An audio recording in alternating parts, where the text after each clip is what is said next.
nickel. Donc, bonsoir à tous. Moi, je suis Abdelkrim, je suis Solution Engineer Manager chez Grafana Labs. Donc, je gère une équipe de Solution Architects en Europe du Sud qui aide nos clients et nos users à utiliser les différents technos dont on a parlé déjà aujourd'hui, mais pas que.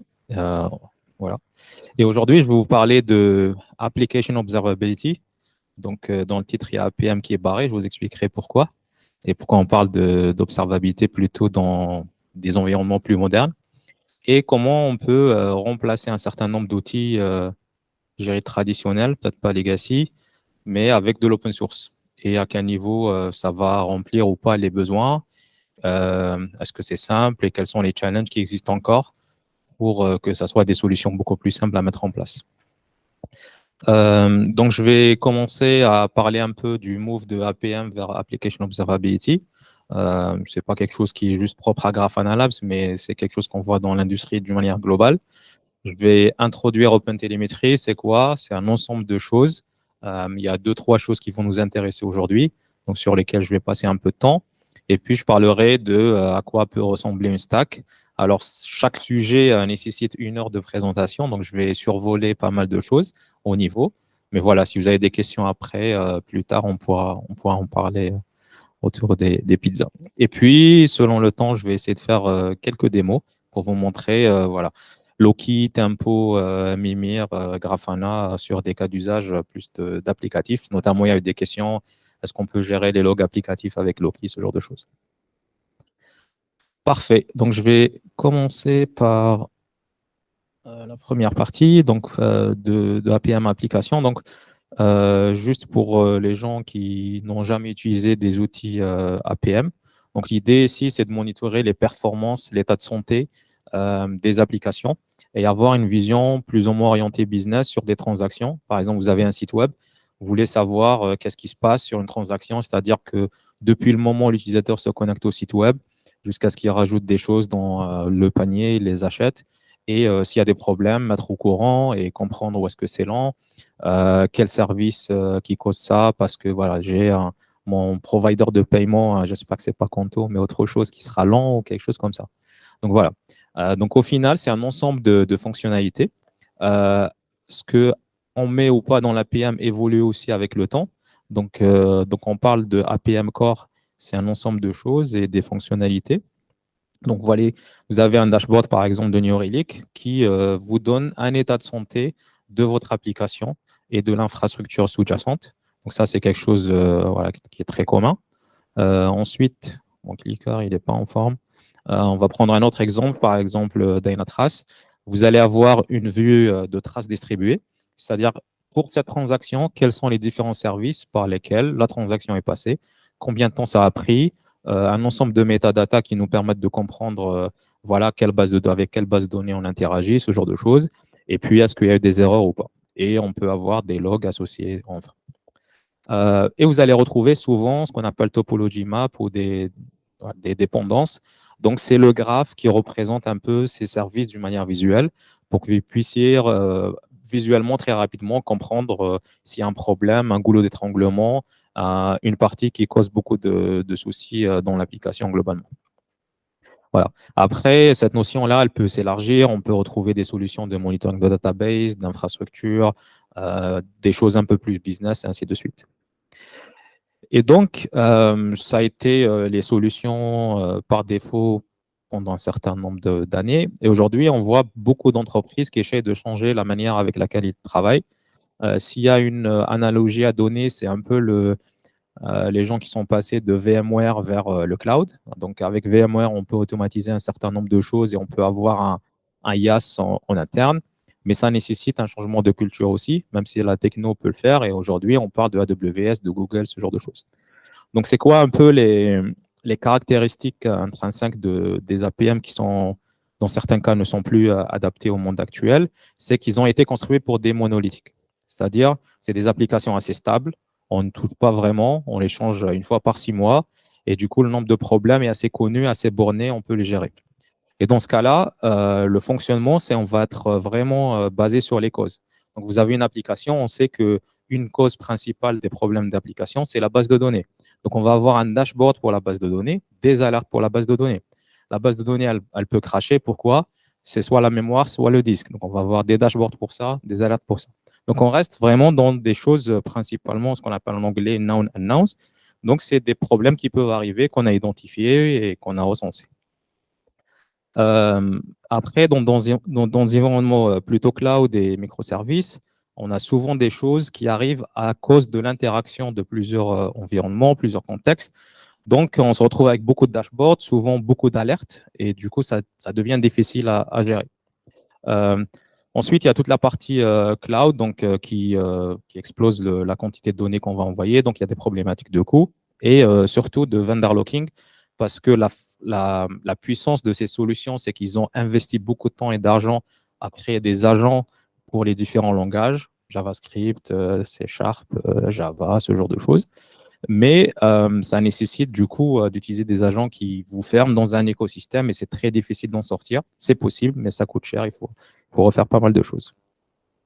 Et donc, quand on regarde par exemple le Gartner, même si je suis pas, voilà, c'est pas une référence parmi d'autres, jusqu'à 2021, on parlait du Magic Quadrant de APM. Donc, c'était vraiment l'approche globale. Depuis 2 années, ils ont commencé à changer, à rajouter observabilité dans le Magic Quadrant. Et surtout l'année dernière, donc ils ont changé un peu les critères sur lesquels ils vont juger. On va avoir des choses beaucoup plus orientées discovery, exploratoire. Et c'est l'exemple, si vous connaissez un peu la data, c'est le move de la BI vers de la data science, par exemple. Et on va retrouver aussi de nouveaux acteurs qui rentrent en jeu parce qu'ils ne se présentent pas comme des acteurs APM, mais des solutions d'observabilité, notamment Grafana Labs, auxquelles on a participé la dernière fois. Donc, ce qui va changer, c'est que vraiment, c'est en termes de culture et la manière de voir les choses. Donc, on passe d'un mode où on était focalisé sur les causes, comme je parlais, disques, bases de données, ce genre de choses, des alertes et des dashboards. On va s'orienter plutôt vers une approche orientée à SLO. Donc, qu'est-ce qui est vraiment important? Dans un cluster Kubernetes, c'est normal que la base de données ou une instance de l'application tombe. Elle sera automatiquement relancée. Est-ce que je vais réveiller quelqu'un à 3 heures du matin à cause de ça? Non. Ce qu'on va regarder, c'est des indicateurs plus haut niveau. Et à partir de ça, on va faire des alertes. Et souvent, comprendre où est le problème est plus ou moins complexe. Donc, on commence avec des dashboards, mais on va finir sur de l'exploratoire. On va chercher des solutions qui nous permettent de faire de la corrélation, ce genre de choses. Et l'autre point qui est important, c'est qu'on a un mouvement global vers des solutions open source, mais aussi des standards. Donc, on parlait de Prometheus tout à l'heure. On va avoir aussi OpenTelemetry parce que quelle que soit la solution que vous allez prendre, ça répond à un moment. Au bout de 3 ans, 4 ans, peut-être que vous voulez changer pour des raisons de coût, pour des raisons de relation avec le provider, des choses comme ça. Et si vous êtes obligé de rester parce que ça coûte cher d'en sortir, c'est un problème.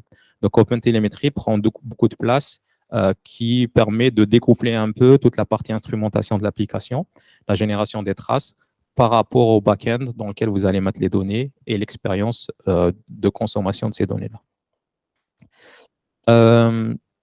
Du coup, ce qui m'amène à OpenTelemetry pour faire la transition, donc c'est quoi? C'est un ensemble de choses, un certain nombre de choses qui sont... Hop, voilà. C'est un ensemble de choses. Il y a des choses qui sont plus ou moins abstraites. Donc, on parle de spécifications, des standards qui ont été définis, comment on va nommer les choses, comment on va définir les API, les SDK. Et on va avoir des choses qui sont beaucoup plus concrètes. Par exemple, un collecteur qu'on peut déployer. Donc, c'est un binaire qu'on peut déployer pour collecter, transformer les données et puis les pousser vers une plateforme d'observabilité.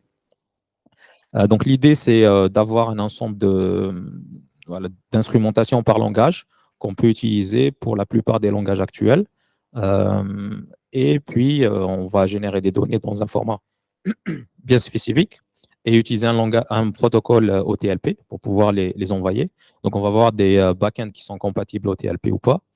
Et enfin, on va avoir un agent qui nous permet de récupérer les informations et faire un peu la gateway entre l'application et la plateforme d'observabilité.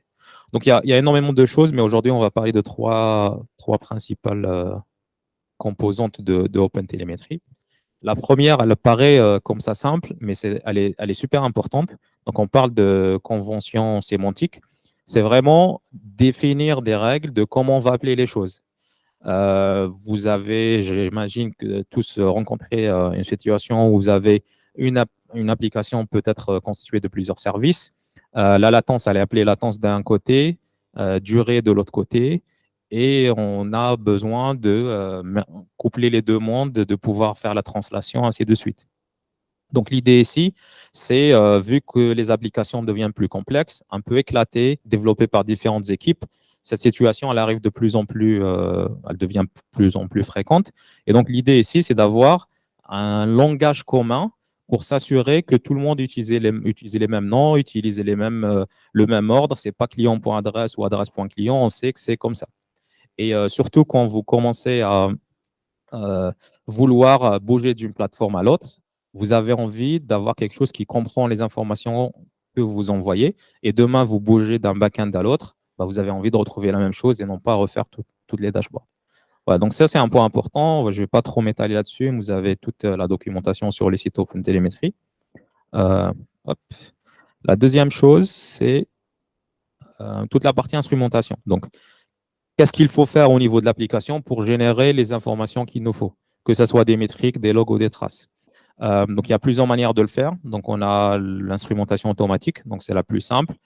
C'est en général, on intervient au niveau du bytecode pour injecter des choses qui vont générer des traces, qui vont identifier plusieurs étapes de votre application. Bah, vous parlez avec une base de données, vous avez une réponse, vous posez sur un broker Kafka, vous récupérez et on va dessiner un peu le graphe. Donc, l'idée ici, c'est de pouvoir avoir un premier niveau de visibilité sans changer le code de l'application. Donc, l'entrée est un peu, beaucoup moins chère que d'aller rechanger le code pour des applications complexes. Ensuite, on va avoir des librairies. Comme une librairie, hein, ça vous fait 90% du travail. Donc, qui sait identifier un certain nombre de frameworks utilisés dans le langage commun, par exemple Spring ici. Et donc, c'est un changement minimal de votre application qui permet de charger une librairie qui s'occupe de vous donner une visibilité un peu plus importante. Et enfin, pour les hardcore, ils peuvent utiliser directement l'API. Et là, on a le contrôle complet de comment on va générer une trace, à quel moment elle démarre, qu'est-ce qu'on met comme information dedans, ainsi de suite. Donc là, c'est le niveau supérieur. Dans certains cas, c'est nécessaire parce que l'instrumentation, par défaut, ne nous permet pas d'avoir toutes les informations nécessaires.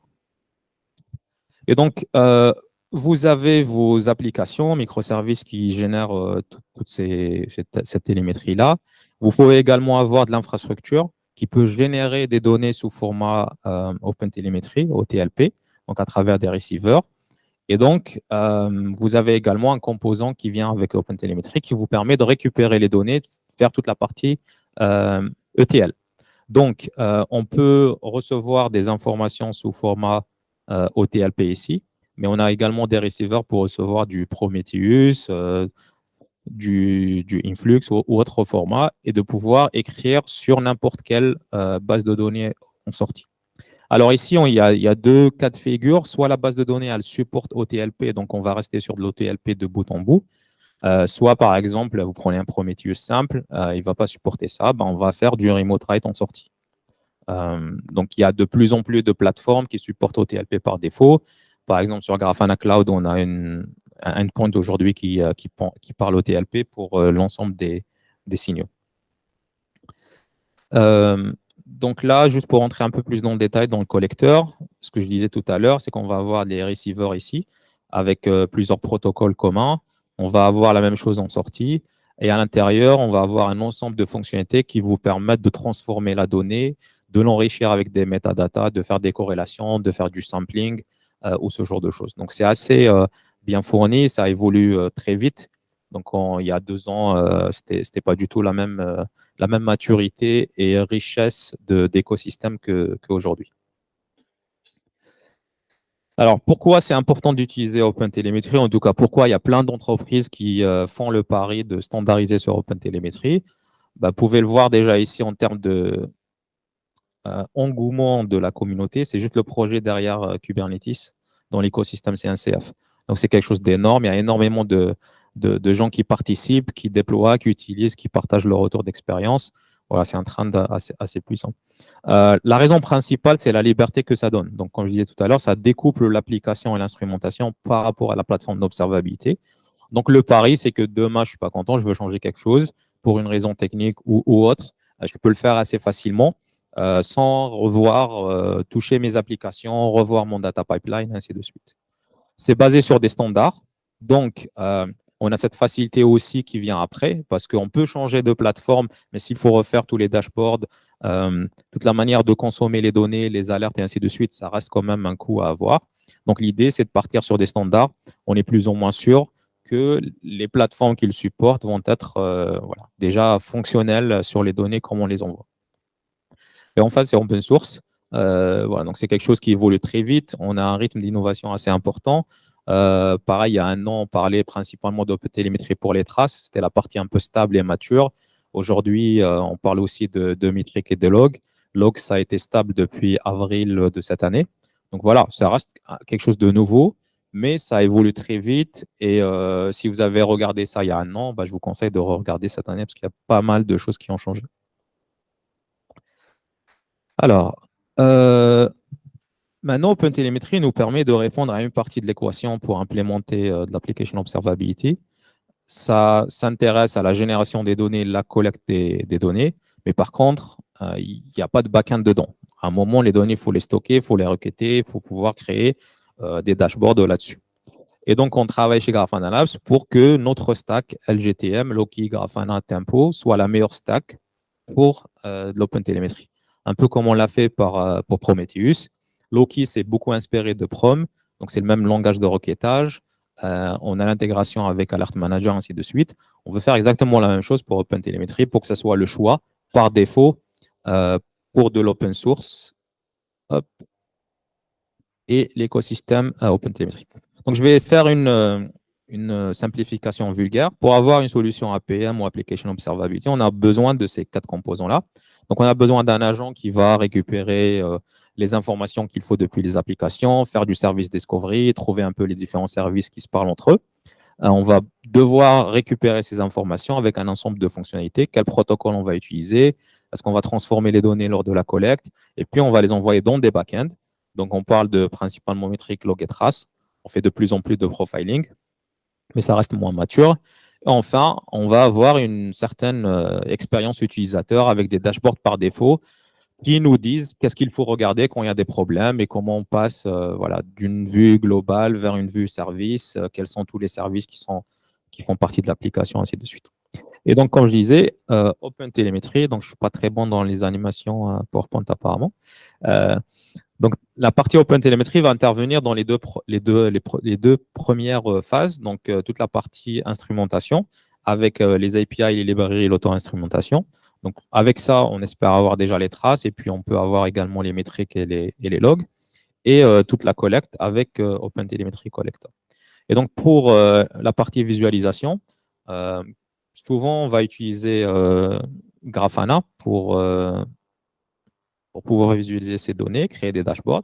Donc, l'expérience utilisateur, ça ne sera pas quelque chose sur étagère. Vous, en tant qu'utilisateur, vous, en tant que quelqu'un qui utilise l'open source, vous allez devoir créer ces vues-là. Qu'est-ce qu'il faut regarder pour votre application? Vous la connaissez, donc vous pouvez faire ça. C'est un peu l'inconvénient parce qu'il faut créer quelque chose où les solutions APM, c'est un peu sur étagère. Et puis, on va repasser par l'animation punible, encore une fois. Hop. Voilà. Et puis, pour les backends, on peut utiliser la stack Loki, Mimir et Tempo. Et principalement Tempo, parce que souvent, quand on regarde l'APM, on va parler de tracing. Mais pas que. Parce que le tracing, c'est très bien. Ça vous donne une visibilité détaillée, je dirais, des transactions et les échanges entre services. Par contre, ce n'est pas quelque chose qui est facilement utilisable. Donc, par exemple, ça veut dire quoi faire des alertes sur des traces? En général, on a besoin des métriques qui peuvent être déjà exportées par l'application, en tout cas extraites depuis les logs et les traces pour pouvoir définir des seuils qui peuvent être dynamiques ou pas et puis faire des alertes. Donc voilà, il y a souvent nécessité d'avoir d'autres informations. Les logs, c'est souvent nécessaire aussi pour comprendre ce qui se passe. Une fois on a identifié la route cause et donc il faudra une plateforme complète. Donc, qui parmi vous connaît Tempo, Grafana Tempo? Ok, pas beaucoup de gens. Donc, c'est un back-end pour le tracing distribué. C'est-à-dire, vous allez avoir votre trace. Donc, vous avez encore l'exemple, quelqu'un se connecte sur un site. La transaction passe par plusieurs services. Donc, on a besoin de comprendre quels sont les services qui ont été traversés. Et vous pouvez voir, par exemple, la durée qu'on a passée sur chaque service. On peut dire, ça, c'est normal que ça prend, je sais pas, 100 millisecondes ou c'est pas normal. Donc, on a besoin de voir. Et donc, ça, c'est indépendant du langage de développement, de la technologie, ainsi de suite. Donc, on a une notion de propagation. Donc, quand la transaction, elle passe, en fait, il y a un identifiant qu'on va injecter dans les appels, par exemple, HTTP, qui nous permettent après de récupérer plusieurs bouts d'informations et les mettre ensemble pour dire voici l'ensemble, la vue globale de ce qui s'est passé. Et on va pouvoir comprendre ce qui se passe de bout en bout. Donc ça, c'est ce qu'on appelle la trace avec un ensemble de spans.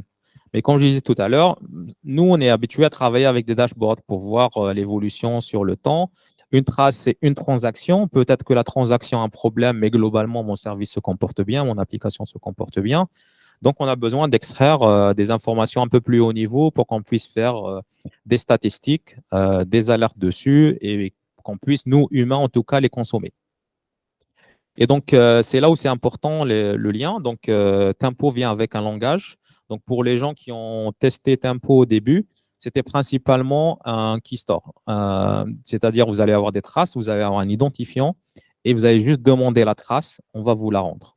On a fait ça pour pouvoir avoir une plateforme qui est scalable, qui n'est pas chère au début. Et en fait, les workflows, c'était principalement, je démarre avec les logs, je démarre avec les traces. Et dans ma log, je vais avoir, je vais loguer aussi la trace ID que je vais appeler, je vais récupérer plus de détails. Mais on se rend compte que voilà, ce n'est pas suffisant. Donc, on a fait pas mal de choses sur le back-end. Aujourd'hui, on a un langage de requêtage en soi qui peut servir pour des cas d'usage un peu plus avancés. Donc, je peux dire, par exemple, sur l'ensemble de mes traces, quelles sont les traces qui vont avoir un appel à service X qui a pris plus de 100 millisecondes parce que je sais que c'est le seuil que j'ai défini. Et donc là, je vais avoir le résultat. Donc, il y a pas mal de fonctionnalités de services. Si vous connaissez Prometheus et PromQL, ça se ressemble. On va être dans le même monde. Et donc, l'idée, c'est de pouvoir voilà, avoir des choses un peu plus avancées. Donc, j'ai listé quelques cas d'usage. Donc, on peut faire du triage d'erreurs et notamment toute la partie application performance. Donc, ça, c'est déjà une partie. Ça nous permet de récupérer les traces qui nous intéressent, de pouvoir les afficher. Mais on a besoin d'aller un peu plus loin et notamment créer ces dashboards-là. Et donc, pour créer ces dashboards, on a quelque chose dans Tempo qui s'appelle Span Metrics. Donc, en fait, ce qu'on fait, c'est quand les traces sont ingérées, on va calculer des statistiques sur l'ensemble des traces. Par exemple, quelle est la durée moyenne, la latence moyenne d'un service? Quel est le ratio des erreurs sur une application, sur un service? Donc, tout ça est fait. Vous avez plusieurs manières de le faire. Ça peut être fait au niveau de l'agent qui collecte. Ça peut être au niveau de Tempo lui-même. Donc, on a un service qui va regarder en fait les données qui sont ingérées et qui va générer les métriques et qui peut les stocker dans un Prometheus. Parce que l'idée, c'est que voilà, on va faire ça à un certain scale. Donc, on ne peut pas s'amuser à le faire à la volée à chaque fois, à chaque requête. Donc, on les génère, on les stocke dans un backend Prometheus, Mimir par exemple. Et puis, on va pouvoir les requêter directement avec du PromQL. Donc, ça fait un écosystème assez cohérent. Donc, vous allez souvent voir des trucs comme trace, span metric, size total. Et par défaut, on va avoir ce qu'on appelle les signaux RAID, donc Rate, Error and Duration. C'est une méthodologie parmi d'autres pour mesurer un peu l'expérience utilisateur sur des services et des applications. Donc, c'est beaucoup plus orienté applicatif qu'infrastructure. OK. Et après, l'idée, c'est qu'une fois j'ai mes métriques qui sont stockées dans un backend Prometheus, Grafana m'aide à faire de la corrélation pour passer d'une trace, je regarde, il y a un span, il a l'air lent. Est-ce que c'est un cas isolé? Est-ce que c'est quelque chose de global? J'ai envie de voir la métrique sur la dernière heure pour pouvoir comparer. Donc, c'est assez facile pour moi, avec Grafana, de pouvoir passer de la trace vers les métriques ou vers les logs, ainsi de suite. Donc, comment ça fonctionne? C'est grâce à l'architecture. Donc, c'est une architecture assez commune entre les différents backends. On a parlé tout à l'heure de Loki. Vous allez retrouver exactement la même chose. Donc, c'est un backend, c'est une application distribuée qui utilise S3 pour le stockage des données, qui tourne sur Kubernetes selon plusieurs modes. Et on va avoir juste des caractéristiques propres à la partie métrique, trace et log. Et donc, par exemple, vous avez des traces qui sont ingérées, qui sont générées par OpenTelemetry, qui sont stockées là. Donc, ce qui va se passer, c'est que on va générer les métriques. Donc, on va dans Tempo avoir un service qui va générer les métriques, qui va les écrire directement en remote write vers Mimir. De l'autre côté, on va avoir Mimir qui va avoir des métriques et donc on va avoir des exemplaires. Donc, quand on affiche le graphe, on peut mettre des losanges que je pourrais vous montrer dans la démo pour dire que cette transaction elle est intéressante. On l'affiche sur le graphe. On voit bien qu'elle est en dehors du graphe traditionnel et j'ai envie d'aller voir exactement cette transaction, ce qui s'est passé à l'intérieur. Donc, ça pourrait me donner des informations intéressantes. On a parlé tout à l'heure des logs et de la capacité de générer des métriques. Donc, on va retrouver le même fonctionnement ici. Vous avez des logs applicatifs. Si vous avez par exemple un label service, vous pouvez créer des métriques qui seront aussi stockées sur la partie Prometheus. Voilà, je vais vous montrer rapidement à quoi ça peut ressembler. Donc, encore une fois, tout ça est open source pour l'utiliser directement. Donc, le dashboard que je vous montrais dans les slides est ici sur Grafana. Donc, on a un site web avec un ensemble de endpoints qu'on a envie de monitorer. Et voilà, donc c'est des métriques qui sont récupérées. Peut-être que je pourrais vous montrer ici en Explore. Donc, même si c'est les données ici, on n'a pas fait d'instrumentation Prometheus, c'est de l'OpenTelemetry, mais grâce au span métrique, vous pouvez voir ici dans le nom de la métrique, on est en train de générer des métriques depuis les traces. Donc, c'est assez dynamique et puissant. Maintenant, le workflow, ça ressemble à ça. Si vous avez déjà vu une démo Grafana, peut-être que vous avez vu déjà ça. Donc là, j'ai de la latence qui va augmenter de temps à autre. J'ai envie de comprendre pourquoi. Donc, on a les exemplaires dont on parlait tout à l'heure. D'accord? Donc, qui vont nous donner un lien directement vers la trace. Donc, c'est un des workflows. Donc, en cliquant ici, je vais aller directement vers ma trace distribuée. Donc là, on fait du lookup. Donc, j'ai exactement la trace ID pour cette transaction. Et donc, tu peux voir quels sont les services par lesquels c'est passé. Donc, voilà, c'est un framework express. Il va faire un appel, il va récupérer une réponse en JSON. Et puis, il va faire une requête dans un PostgreSQL. Et donc, grâce à OpenTelemetry, on peut avoir l'ensemble des informations avec les bons nommages. Donc, quelle base de données, quelle a été la requête, c'est quoi la réponse, ainsi de suite. Donc, ça, c'est un des workflows qu'on pourrait implémenter. Et puis ensuite, je regarde les métriques. Ça m'intéresse de voir un peu plus globalement ce qui se passe. Donc, je passe en mode Explore. C'est là on parlait un peu de la différence entre APM et observabilité. On va être dans un mode un peu plus… on commence sur des dashboards, mais on sera sur des trucs beaucoup plus libres, je dirais. Donc, je ramène les logs. Je peux synchroniser les temps pour voir qu'est-ce qui s'est passé exactement à ce moment-là. Et après, on est sur le même écosystème. Donc, si vous êtes habitué à du Prometheus, vous allez voir qu'on a les labels qui sont ici, qui ont été appliqués automatiquement lorsque je suis allé chercher mes logs. Et donc, si je veux voir seulement les erreurs, donc je peux avoir mes logs. Dans la log, mon application, elle rajoute l'identifiant de la trace. Et donc, ça me permet de récupérer la trace. Et je vois bien que je vais fermer celle-là. Hop, mon problème est au niveau de l'insert à la base de données. Et toutes ces informations ont été générées par l'instrumentation OpenTelemetry. Et donc, je peux voir exactement la requête qui a été lancée et puis l'erreur qui a été générée. Et si ça m'intéresse de revenir sur les logs de ce microservice à cet instant donné, je peux également faire marche arrière pour retrouver les logs directement ici.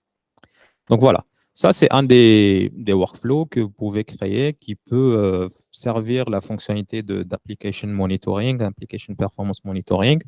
Et c'est à vous de créer un peu ça à votre sauce. L'intérêt, c'est que vous pouvez vraiment adapter. Par contre, l'inconvénient, c'est que vous avez un peu de travail à faire. Donc, tout n'est pas super. Il y a un certain nombre de choses sur lesquelles il faut qu'on continue à travailler, à améliorer. Je vais en lister quelques-uns ici. D'abord, c'est un écosystème assez complexe, avec différents niveaux de maturité. Donc, je disais tout à l'heure, les traces, c'est quelque chose qui existe depuis un certain nombre d'années. Les métriques, ça suit. Les logs, c'est assez récent. Il reste aussi quelques plâtres à essuyer. Mais globalement, c'est quelque chose qui est utilisé par plein d'entreprises déjà en production. Et voilà, la valeur que ça apporte par rapport à ces tracas du quotidien, je dirais, vaut le coup aujourd'hui. La documentation peut être compliquée aujourd'hui. Chez nous, Grafana, on travaille un peu aussi à avoir des guides, des tutoriels par rapport à ça pour améliorer. Mais les gens qui commencent peuvent être un peu perdus au début entre tous ces différents concepts et qu'est-ce qu'on peut utiliser au quotidien. On parle de Prometheus, on parle de OpenTelemetry. L'idée, c'est d'avoir deux mondes qui fonctionnent ensemble, mais aujourd'hui, ce n'est pas encore complètement bien intégré. Je vous donne un exemple assez simple. Dans OpenTelemetry, on va avoir plein de noms avec un point dans le nom. Prometheus, ce n'est pas quelque chose qui accepte. Donc, il va remplacer ça avec un tiré du 8. Donc, sur des choses assez basiques, on voit qu'il y a deux mondes qui essayent de se joindre. Donc, on a une équipe OpenTelemetry qui est composée de committeurs Prometheus qui ont la capacité de changer des choses et faire un peu de lobbying. Donc, on a rajouté des gateways dans Prometheus, notamment Gotham dans l'équipe qui travaille beaucoup sur ça. On a des guides qui ont été publiés pour pouvoir les faire fonctionner ensemble. Et c'est quelque chose qui évolue. Je dirais d'ici 6 mois, ça sera un sujet du passé. Les dashboards, c'est quelque chose à créer par vous-même. Donc, il y a un certain nombre il y a un coût de maintenance, de création. Si vous êtes à l'aise avec Grafana, ça peut être fait. Et après, l'expérience utilisateur, ça reste basé sur des dashboards. Donc, on a les links entre les dashboards, data link et tout ça, qui vous permettent d'avoir une exploration et pouvoir bouger d'une chose à l'autre. Mais c'est quelque chose, voilà, ça sera moins, je dirais, l'interface utilisateur peut être moins slick par rapport à un Dynatrace ou quelque chose comme ça. Par rapport à ça, on a également, je vais pas parler de Grafana Cloud, mais on travaille sur des fonctionnalités qui se rapprochent de ça pour les gens qui veulent utiliser des services managés, qui facilitent le travail, tout en restant dans un mode ouvert et basé sur des standards. Donc, sur Grafana Cloud, c'est basé sur une offre managée avec l'ensemble des backends. Et on a rajouté récemment Application Observability. Donc, c'est une expérience qui est basée sur ça, dans lequel on va venir avec des dashboards par défaut, une vue un peu opinionated de ce qu'il faut mettre dedans. Donc, on va implémenter la méthode RAID et on va répondre à un certain nombre de ces challenges directement. Voilà. Donc, c'est quoi? C'est une solution dans laquelle on va retrouver donc, un onboarding assez guidé pour pouvoir commencer l'instrumentation en OpenTelemetry selon le langage. D'avoir un service inventory. Donc, dans votre patrimoine, quels sont l'ensemble des services, quel langage ils utilisent, comment ils se parlent entre eux, ainsi de suite. Avoir un graphe des transactions. Et puis, on va retrouver un peu l'expérience Grafana d'exploration, ainsi de suite. Donc, les points sur lesquels on va travailler, c'est une meilleure intégration entre le monde OpenTelemetry qui est le standard aujourd'hui pour l'application, et Prometheus, qui est le standard pour l'infrastructure, même si on voit de plus en plus de receivers OpenTelemetry qui viennent, qui peuvent remplacer des exporteurs Prometheus, une expérience out of the box, et puis vouloir unifier un peu l'ensemble des signaux. Donc, je vais vous montrer rapidement à quoi ça ressemble. Donc voilà, c'est une nouvelle application qui apparaît au niveau de Grafana Cloud. Ce que vous pouvez voir ici, c'est l'ensemble des services. On va reconnaître le langage qui est utilisé à travers les métadatas OpenTelemetry qui sont poussés. On va retrouver une vue globale avec la méthode RAID, donc Rate Error Duration. Et donc, on peut également voir un peu le service map de mon application, comment ils interagissent et tout ça. C'est des informations qui sont extraites de Tempo. Et donc, s'il y a un service qui m'intéresse en particulier, je sais pas, je vais voir quelque chose de Java, Checkout Service. Donc, on peut avoir une vision un peu plus détaillée sur les services. On peut retrouver l'ensemble des informations, donc les traces, les logs, ainsi de suite. Et si ça tombe sur une GVM, on va aussi récupérer un certain nombre de métriques. On peut créer des alertes par rapport à ça, orienté à Salo, bien sûr. Et donc, voilà, l'idée, c'est d'avoir quelque chose qui est déjà prêt et qui peut être utilisé directement sans passer sur un mode complètement fermé. Donc, si ça vous intéresse, vous pouvez aller tester. Ça sera GA en Observability Con en novembre. Voilà, c'est la fin de ma présentation. Si vous avez des questions, je vais les prendre.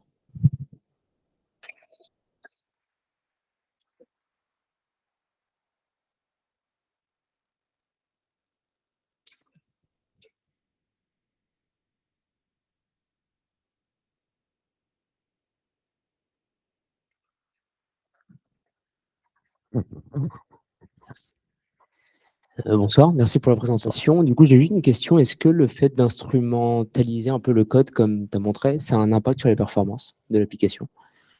Il y a un impact très léger. On parle de 2 à 3% sur les performances. Voilà, donc ce n'est pas quelque chose qui va avoir un grand impact. Et ça dépend aussi de comment on instrumente. Donc, il y a toute la partie auto-instrumentation, par exemple, qui va être différente sur instrumentation manuelle. On va rajouter pas mal de choses. Mais voilà, en général, c'est négligeable. Super, merci. Ouais.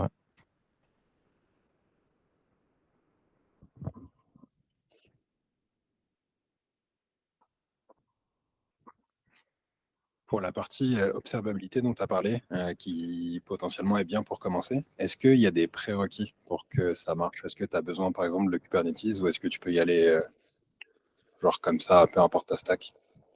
Non, le seul prérequis, c'est d'utiliser OpenTelemetry pour l'instrumentation. Parce que si on va reconnaître, comme les dashboards sont déjà préconstruits, ils s'attendent à avoir des informations qui arrivent avec un certain nombre de règles, des noms, et c'est exactement le standard OpenTelemetry.